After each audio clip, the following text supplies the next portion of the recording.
Okay, ready. Let's do it.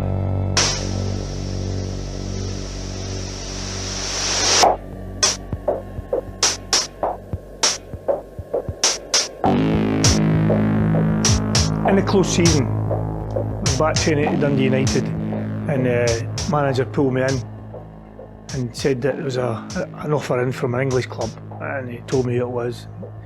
How do you feel? I said, I feel excited and things like that. I said, but you know, I'm just breaking into the team here, I just want to do what I can. Anyway, we did the pre-season and we played 1 or 2 games in the pre-season, and then manager pulled me in twice in the same week and says that we've had an offer for this English club. What do you think? And I said, who is it? And he said, West Ham United. And I was all excited because I thought West Ham's a big club and going to England is probably one of the best leagues in the world, blah, blah, blah. And I went away to think about it. I came in the next day and he said, I'm not going to involve you in the cup tie, because it was early season, you play cup ties. And I'm not going to involve you in the cup tie. And I was a bit disappointed because that meant I had to go home and say to my mum and dad that I'm not playing tomorrow night. Anyway, I did all that, and they actually won the cup that year, to be fair, Dundee United. So, but anyway, the transfer, it all happened. I met John Lyall and Eddie Bailey in Stewart at a petrol station where Jim McLean had planned to meet me. I had a little bit of discussion. I wasn't involved in any of the discussions until I met the guys at the garage. Jim done everything, and obviously he needed to sell me, or wanted to sell me to get some revenue in, because we had a very young squad at that time. The Paul Sturrocks, Paul Hegarty, Davy Neary, Graham Payne, they were all. It was like the class of '92, to be fair, but Dundee United in the 79, 80s, and. I met them, done the shake hands, back in the flight to Edinburgh, down to London, and John and Eddie spoke football the whole way in the aeroplane. I think never spoke so much football in all my life. Stayed at John's that night, down to the training ground in the morning at Chadwell Heath, and introduced me to a few of the lads, and then I went to Upton Park and I obviously done the contract. And to be fair, it was strange because I never had an agent and I was learning very, very fast. And the rest history, really. I mean, he was such a gentleman from the minute I met him, and an honest man that I felt, and he was, right to the very end, he was an honest man. And sad to, okay, we're happy and sad, but John Lyall was everything to me. I went to the first game against Watford on the Saturday, and I thought, gee whiz, this is fast and furious. And I remember Alvin Martin playing centre-half, young Alvin, outstanding that day. I sat on the bench with Bobby Ferguson, who's moved on to Australia. He was obviously a Scotsman, and he was trying to keep me right, telling me things about who's who and what's what. It was great to get that experience. And then I made my debut against Barnsley in the League Cup, I think it was, during the week.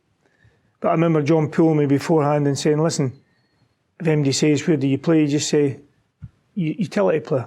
You play everywhere, midfield, defence. I said, okay then. So he played me, I think, centre-half in my first game against Barnsley. I did really well. And then I played midfield for a few games. After that, I played full-back, I played centre-half. And I'm thinking, then I played right back for a continuous amount of games, and that was my position really. But I love centre half better.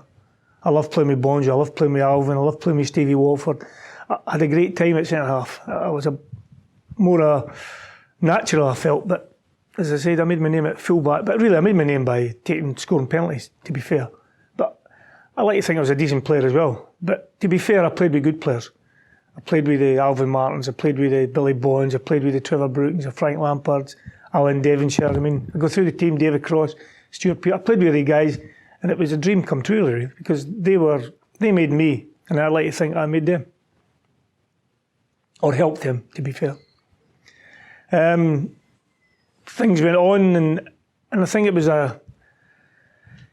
It was a season that I remember sharing with Frank Lampard as my room partner, funny enough, and he helped me a tremendous amount of things. He spoke to me at night before we went to sleep, in the morning. It was always football. Frank was dedicated, proper professional, I felt, for me, a young boy looking up to him. I should make his tea in the morning, but to be fair, he made my tea at night and things like that. So it was a bit of give and take. But he used to... Frank was a businessman. He used to make late calls at night, how his clubs are doing, and I used to hear them. But it was a great experience for me. And went on from there. I used to keep saying to Frank, Wembley, Wembley, this is the year we're going to Wembley, Wembley, Wembley. I used to sing these songs, we're going to Wembley and things like that. And it was the year we won the cup. So it was a fantastic time for me. You know, first season, first cup I ever won, and first medal, and I've treasured them to this day. So it meant so much to me, but it was great just to be involved at West Ham. I mean, I learned a lot with the players and everything that went with it. I mean, people come to you, wanted sponsorships, cars, just everything. Everything was big. Adidas came, Puma came, all wanted you to wear their boots and things like that. So it was an experience for me where I believe today they've got agents for all these things, and I don't know if sometimes you're led to the water and you're made to drink it, where in my time we had to do it for ourselves, we had to learn very quickly. And you'll know yourself, being a Cockney, Essex area and being East London is tough. You know, I've got to be fair, I never trusted many people. You know, I never trusted many people, only for the fact that I didn't want to get done. So it opened my eyes very, very, very quickly. But I met a lot of good people in the times there, so, and I've still kept friends with them to this day. So that's 40 odd years, so I'm not doing too bad. They started arguing, like it's typical, teams arguing, trying to put the player off.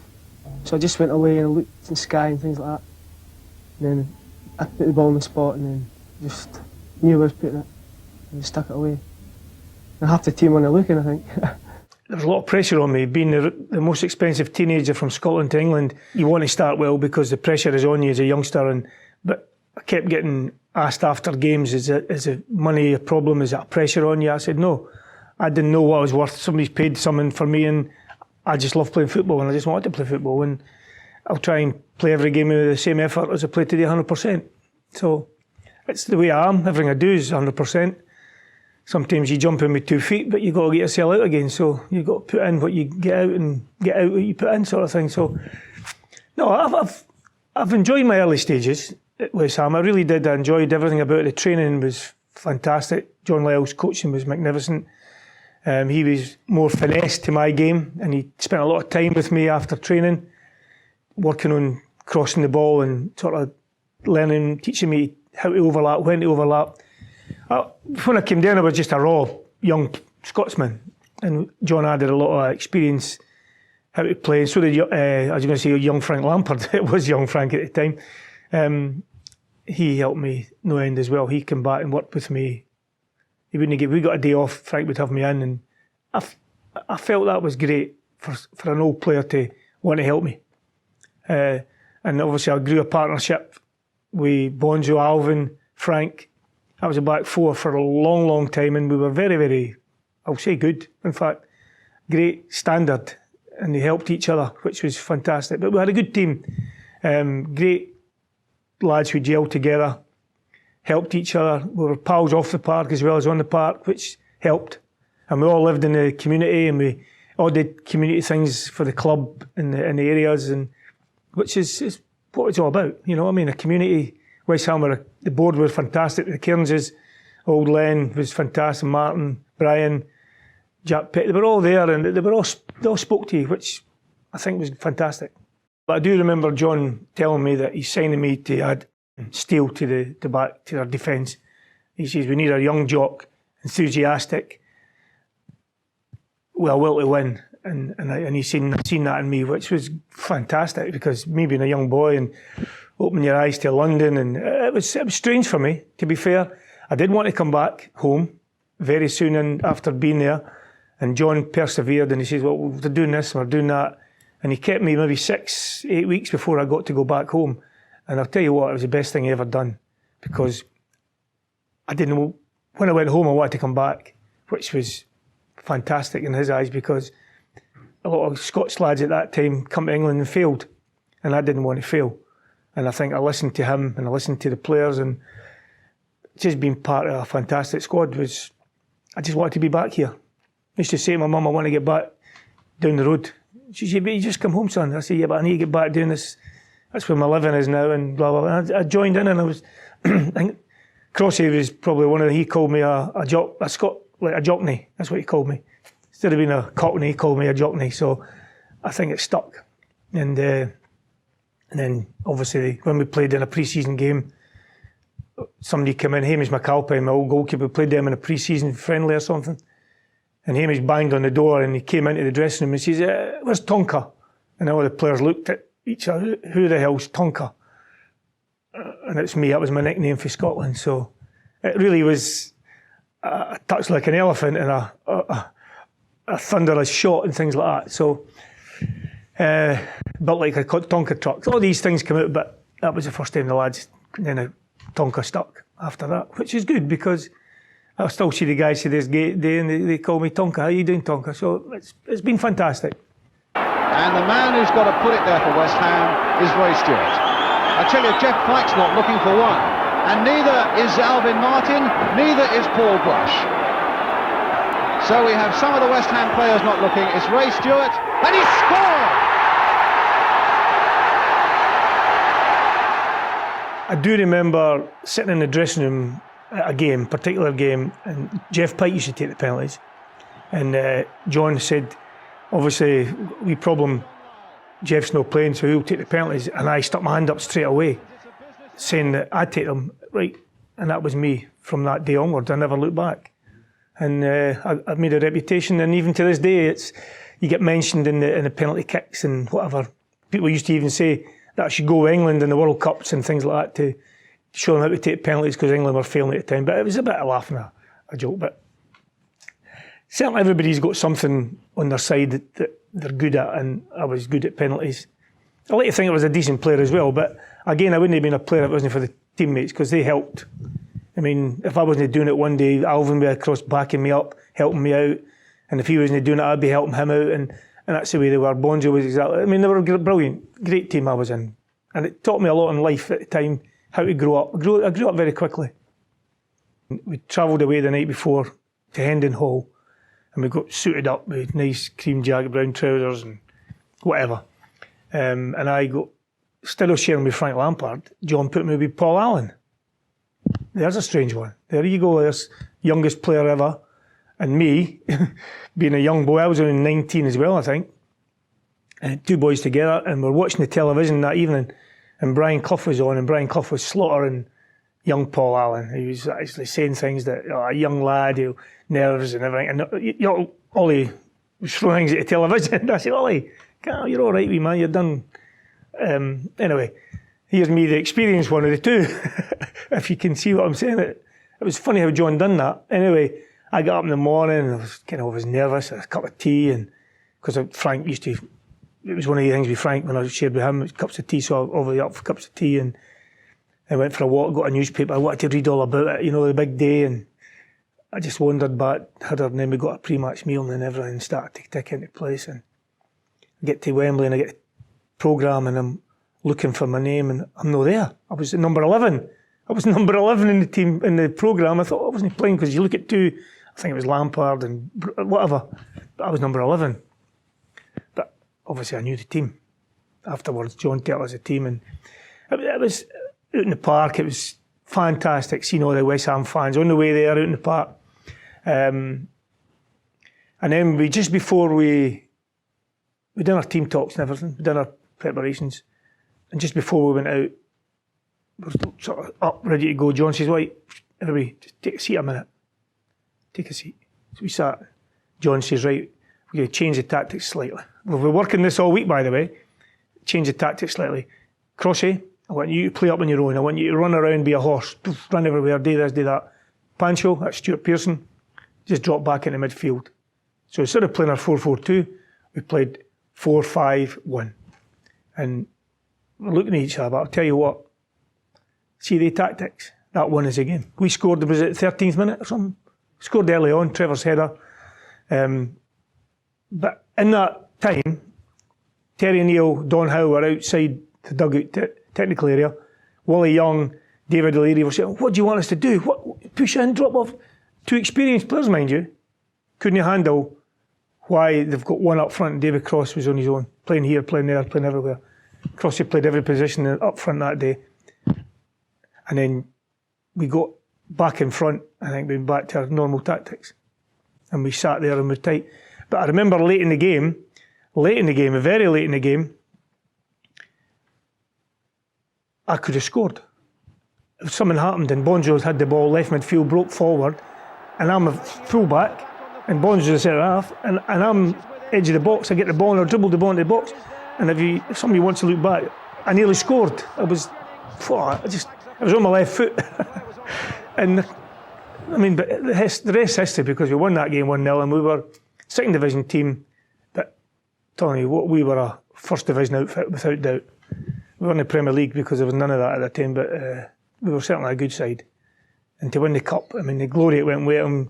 I think I'm sitting here today, 40 years on, and nobody's won the cup since. But I do hope they win it maybe this year, because then it would start a new era, you know what I mean? But it's nice to live in the past and memories. It's nice. As West Ham make their way towards the Royal Box. We did very well to hold out and win that game 1-0.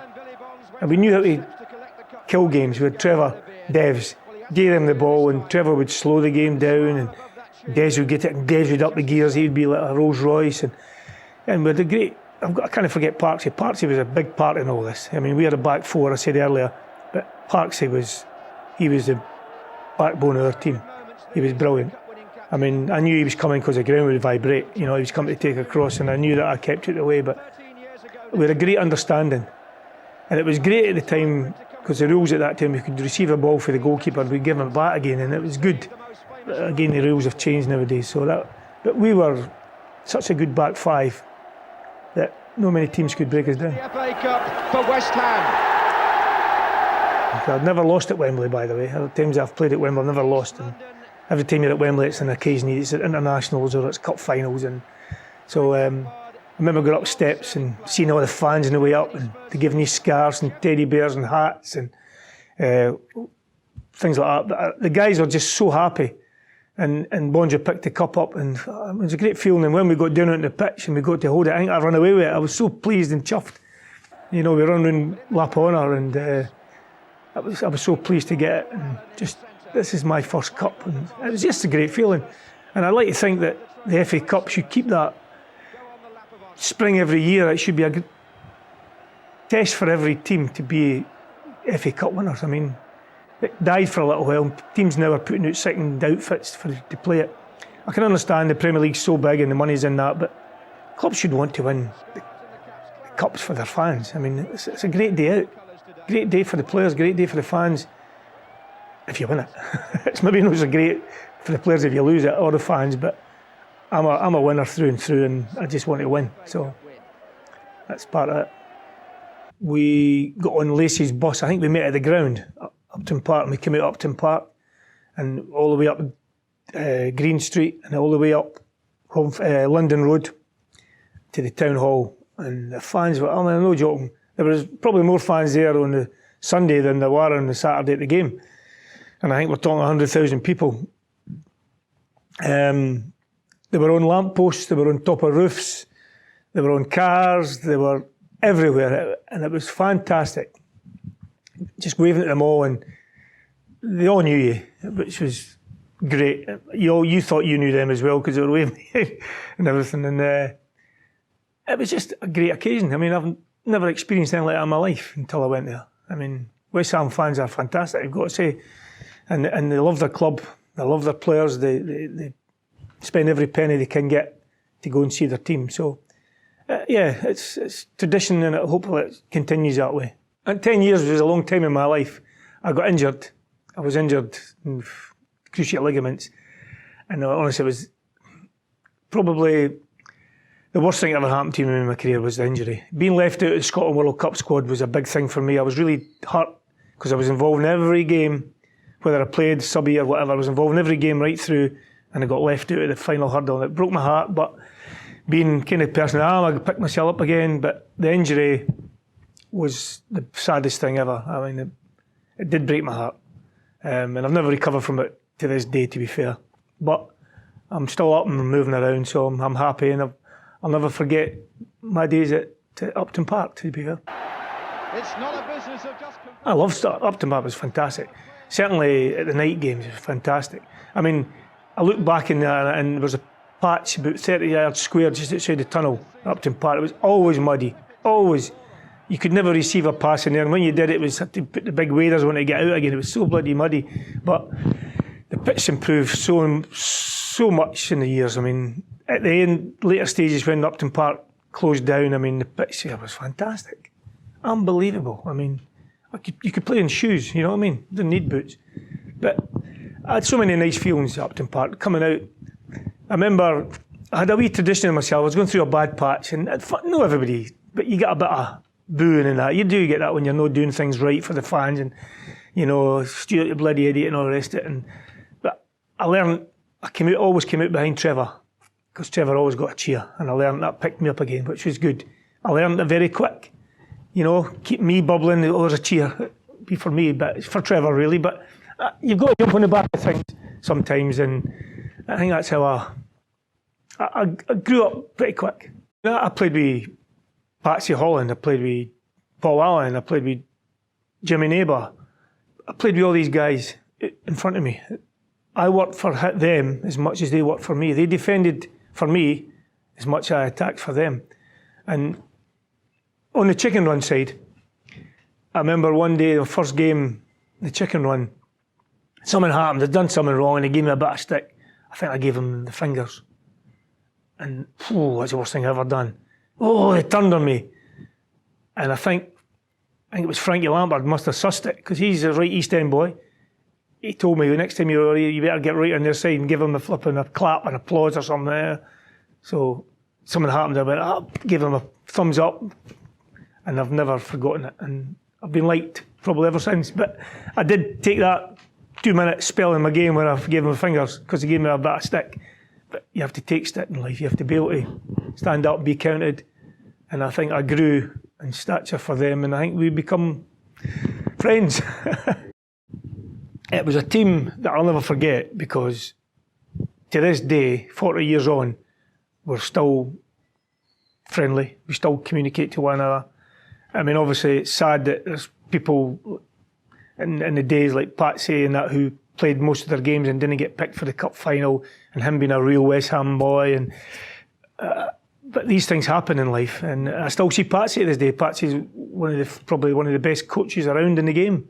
He's getting old now, like, but I still respect what he done for me in the game to help me progress.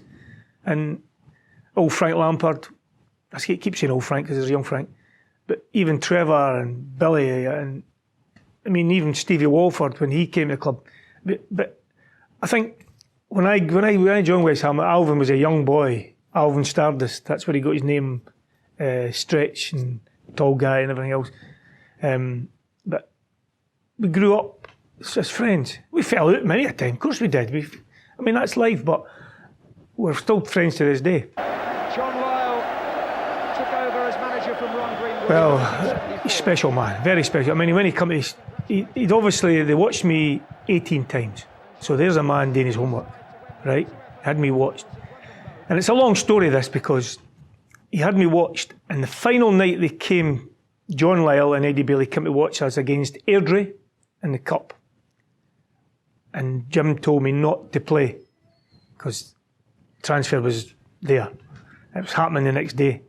And if I played and I got injured, it was off. So I was told not to play. I think I started with this a wee bit. So I didn't play. And Billy Kirkwood, my best pal, we grew up together at Dundee United, and we're still friends to this day. He played right back that night. And he's a good player, Billy.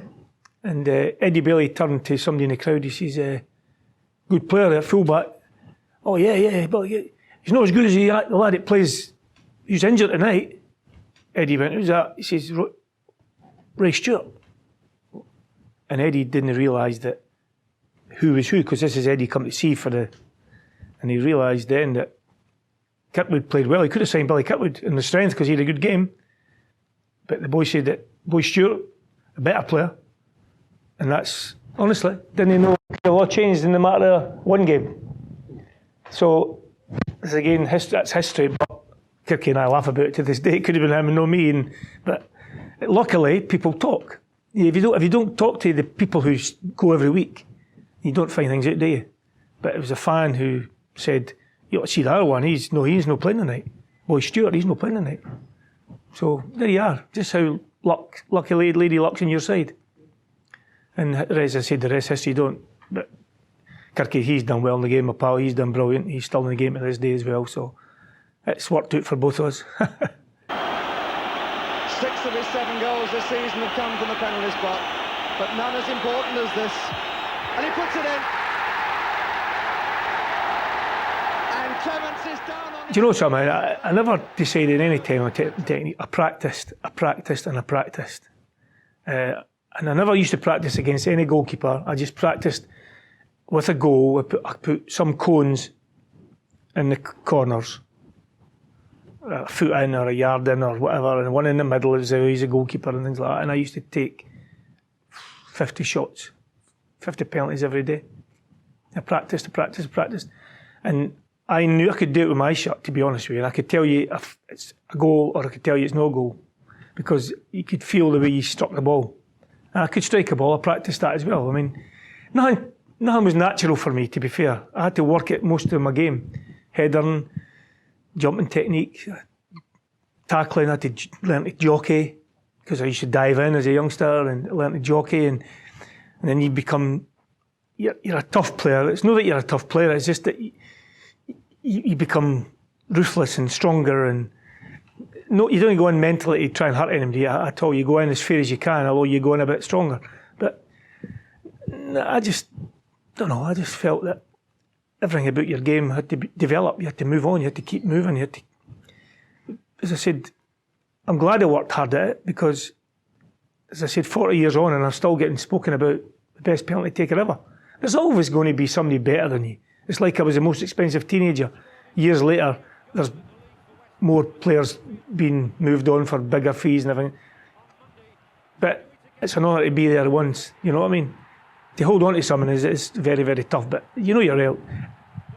Every record's always broken somewhere along the line, and it doesn't really bother me. It's like my feeling for 40 years of winning the FA Cup up to this year.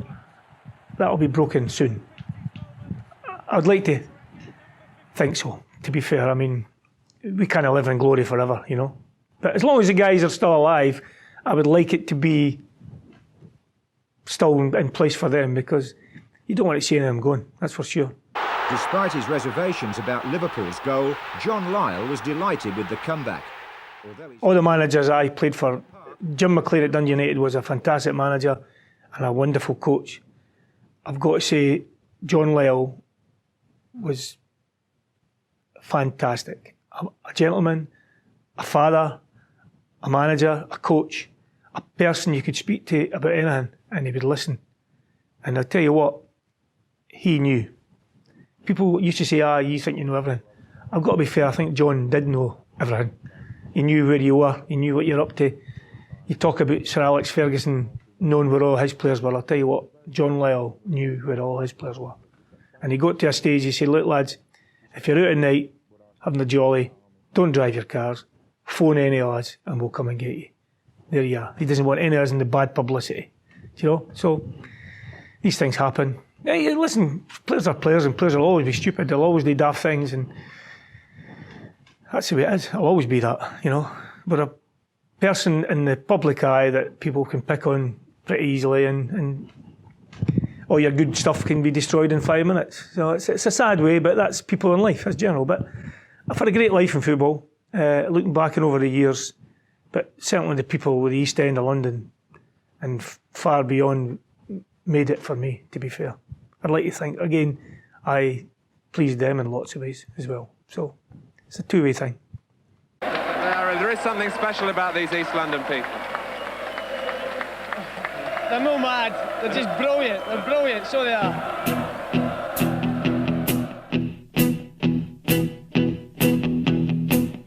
When I wake up, well, I'm gonna be the man who wakes up next to you when I go out.